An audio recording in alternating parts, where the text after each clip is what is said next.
What's the most underrated tool that the top 1% of gym owners use to grow their revenue month over month while enjoying the process? In this video, I'll break down what it is, why it's usually not used very well, and I'll teach you how to use it to make 2025 your gym's best year yet. My name is Mark Fisher. I'm founder of Business for Unicorns, where our mission is to help gym owners build a gym and a life you love. Now, I have to confess, I am very partial to this tool. It's something that I think is super important, and in my experience, a lot of gym owners get this wrong. Too often, gym owners head into the new year without any plan to speak of, which means you feel completely scattershot. You feel like a chicken running around with your head cut off. And then you find yourself working super hard to get subpar results. But what if I told you you have another option? What if you could enter into the new year with a clear plan of action? What if you knew exactly what to do and when to do it? What if you had a simple plan that wasn't overly complicated, but allowed you to predictably and reliably get results? Well, it sounds like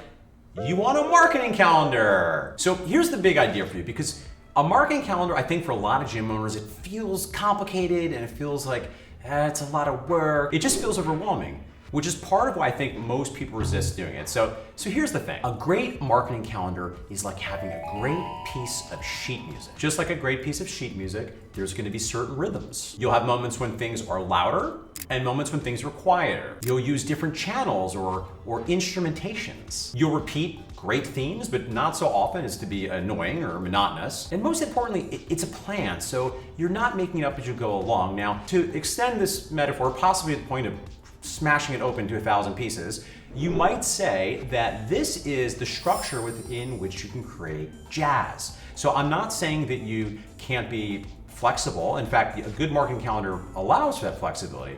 I'm just saying we need a plan to be working off of instead of frantically 2 days out before Black Friday rushing together an offer that doesn't even make sense and not being clear on who or how we're gonna be marketing it. Here's the thing, if you want a good marketing calendar, there are gonna be 5 things you need. 1, a segmented list. You need a list of contacts that you're talking to, broken down by your relationship with them, whether they're a current client, former client, or someone that's never officially been a client. 2, you need relevant offers. You need things that you are giving them the opportunity to do. They're time sensitive to invite them to take some action. 3, you need a calendar. If it's a marketing calendar, you're gonna need a calendar. Now, real quick, I just wanna say, I think the best thing you can do is steal mine. So if you click on the link in the description box below, I'm doing an upcoming free training where I will give you my exact marketing calendar that you can swipe and steal for 2025. So go ahead right now, click the link below, and you will want to sign up to get access to this free training.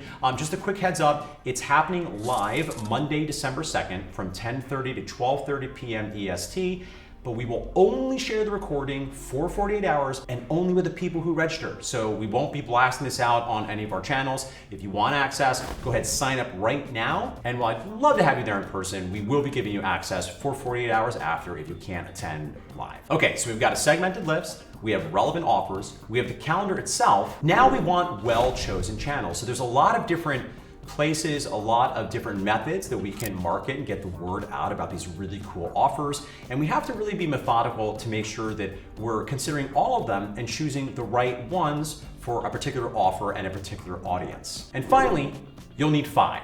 You need clear and compelling copy, which sounds fancy, but basically just means what are the words you're gonna use in these given channels to make it crystal clear exactly what the offer is, what they need to do, and by when to take action and move forward with the invitation you've made. So let's talk a little bit about how to actually do this. So the very first thing to do is figure out what tool are you gonna use to create your marketing calendar. Now, if you click on the link below and come to my webinar and attend live, only for live attendees, I will give you a sexy PDF that you can just use that. However, if you're not able to make it, or for some reason you don't want to hang out with me, I won't be offended. In that case, you can make your own, and I think the simplest tool, counterintuitively, might just be a Google Doc or a Word doc. And literally what you want to do is look at the first 3 months of the year, right? You got January, February, March. And then from there, you want to look at a calendar and figure out, okay, well, what dates might it make sense to do a given offer? And there's, I think, a few things we have to consider when we're deciding when an offer might happen. First of all, we need to consider things like holidays, weekends, because in many ways, those will inform the reason why our justification for why we are making a given offer. Second, we need to understand how everything intersects. Remember, this is a piece of sheet music. If you're just banging people all day long and it's just every week there's a new offer, it just gets old, it sounds like a lot of noise, and then people aren't paying attention anymore. So you also need to understand how your different offers intersect. And related, we need to understand how long to make an offer. Now, the length of an offer depends on what the offer is, who the audience is, what your relationship is, what channels you're using. So there's a lot of things that go into that, but if I were to give you a very crude rule, in today's day and age, in 2025, I like a 5-day offer. My reasoning is it's long enough that people have the chance to hear about it, provided you're adequately marketing it, but it's not so long that it becomes noise and people stop thinking about it. Now, for each month, you can think of as many as 1 to 3 different offers that you might use. And again, you're gonna break it down by who you're talking to. As an example, to state the very obvious, the types of offers you're gonna make to your current clients for maybe something like a referral ask or a review ask or maybe an upsell offer. Furthermore, you might make a different offer with a little bit more familiarity to your former clients than you might to somebody that's never been in even in the first place. I'll also say briefly, depending on what your relationship is with that audience, I think will also help you understand how often you're gonna go back to the well. So again, as a crude example, if somebody's never been a client, but they've opted in and expressed interest, they've given me their name, number, and email on my website or on a paid ad, taking some action towards signing up and working with my gym, well, you better believe I'm coming after you again and again. I'm coming after you again and again. Because listen, they gave me their name, number, and email, so every 4, 6, 8 weeks, I might hit them up again with another offer. And if they don't want to hear from me, that's fine. They can tell me no. Former clients, on the other hand, I probably don't want to hit every 4 weeks. I think it'd be like a little bit weird. It's sort of like, hey, we just broke up. Do you want to get back together again now? They broke up with you, right? You should talk to them regularly, but I think every 4 weeks is probably a little bit excessive. I think the technical term for that would be annoying. So now that you've got this simple Google Doc, you have a sense of who you're gonna be talking to, how long you might run a given offer. You wanna think about what the offer is. Well, good news for you is if you click the link in the description box below, you can get instant access to Business for Unicorns' best converting offers list. It's a simple PDF and it will help jog your brain for you to understand for your market, for your gym, your model, what might be the different kinds of offers that you might use to dislodge the lead fruit from the lead tree. Shake the lead tree.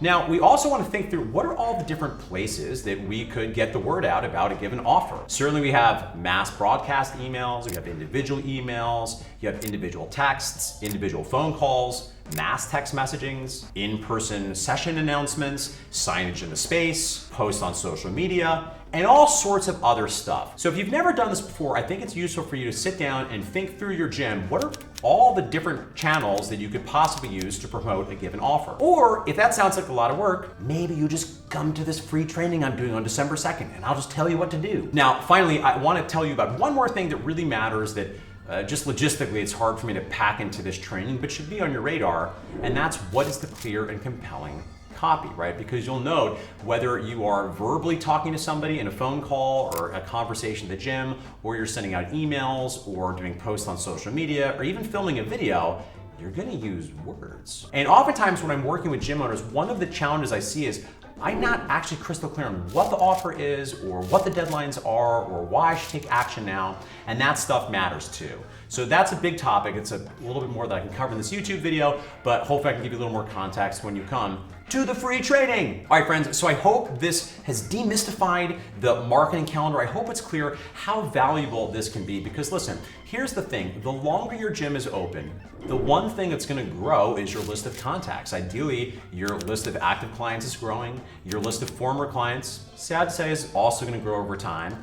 Just even your contact database, if anybody has given you their name, number, and information in exchange for something that they were interested in for your gym, that's also going to grow. So rather than always being chasing new leads, the magic of the marketing calendar is it's allowing us to continue to talk to the audiences that already know us, like us, and trust us. Because here's my final thought for you. Your gym can completely transform in the next 12 months. On the one hand, I'm always hammering you to be patient. You can't change your gym in 3 weeks if you've not been putting any effort into this, because you probably don't have the skills and it's just not long enough. However, if you commit to this, whether you come to this webinar or not, or you just take action on things you found in the video, over time, this can transform the shape of your business in 12 months. And if you're looking for some more support and you'd like to find out how we help gym owners with 30 clients or more build a gym and a life you love, you can click one of the links in the description box below and you'll watch a short video where we'll teach you about the process we use to get consistent, awesome results with gym owners just like you. From there, if you're interested, the next step would be setting up a demo call with someone on our team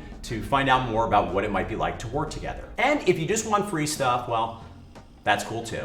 Go ahead, click the links below and follow us on Instagram, follow and subscribe to our podcast. And if you haven't done so already, it would mean so much to me if you consider subscribing to this YouTube channel. Because remember, every day I wake up trying to fill the hole inside that my parents never filled. I'm just kidding. No, but subscribe. All right, friends, thank you so much. As always, this is Mark Fisher from Business for Unicorns, helping you build a gym and a life you love. I'll see you next time for more actionable tips, psychological frameworks, and philosophy.